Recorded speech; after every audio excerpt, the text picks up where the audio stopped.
Because the story of food, the one feature that you will see in cultures all across the globe is that where cooks and where cultures have faced times of difficulty and hardship, they cook well.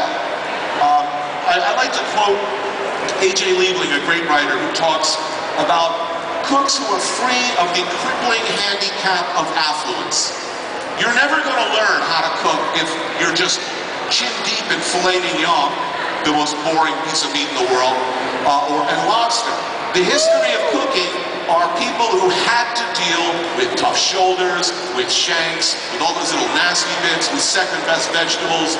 You read Jacques Pepin's book about going to the market in France, you know, with his mom, trying to stock their family restaurant, swooping in at the last minute at the market to buy the cheapest, nastiest stuff around, going back to the restaurant, and through skill and expertise and experience and guile and all the tricks of classical cuisine over the years, learn to make something nice and useful out of those things. That is a constant principle.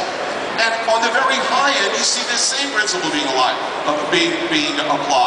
What is the hardest reservation in this world to get right now? It is at Ferran Adria's El Bulli in Spain.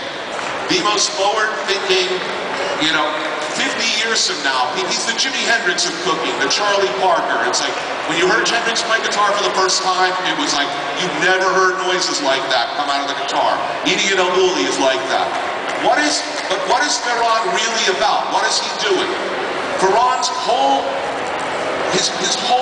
philosophy is based on an early example called, which is better, the truffle or the pear?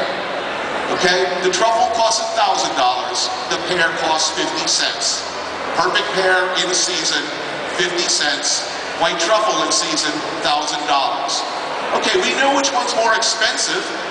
We know which one is harder to get and rarer, but is the truffle necessarily better than the peach or the pear? No.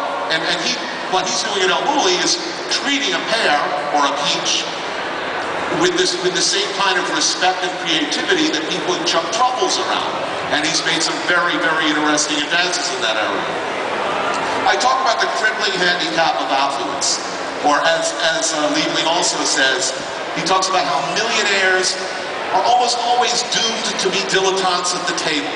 Why? Because they are seldom impelled to experiment. Why are French, Italian, Chinese cuisines great? Because they had to be. They had no option. There are no, in the heart of every great cook, I am convinced, if you look inside the heart of every great French, Italian, American, Spanish chef, anywhere in the world, there's a Chinese guy in there. Because in China, there's not the good stuff and the bad stuff, okay? There's not, well, filet mignon, that's good, pig's feet, bad. No, there's the good stuff that's easy to cook. Filet mignon, easy, throw it on the grill. Pig's feet, also good. It'll just take me about 1,000 years to figure out either what's good about it all along that I've been missing, or how to make it good.